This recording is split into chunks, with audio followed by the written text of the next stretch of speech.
ng lindol, doon lang nakita ang lawak ng pinsala.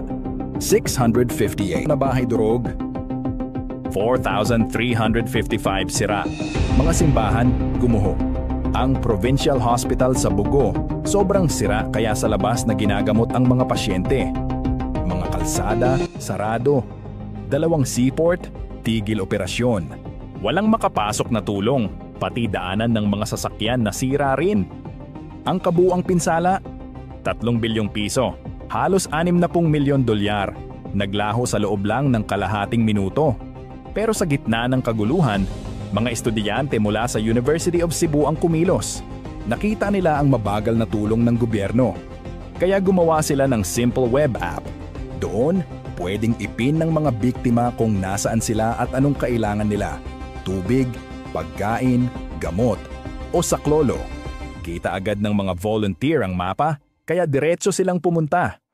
Walang kalituhan. Tulong agad. At doon, pinakita ng kabataan kung paano dapat tumugon sa sakuna sa modernong panahon.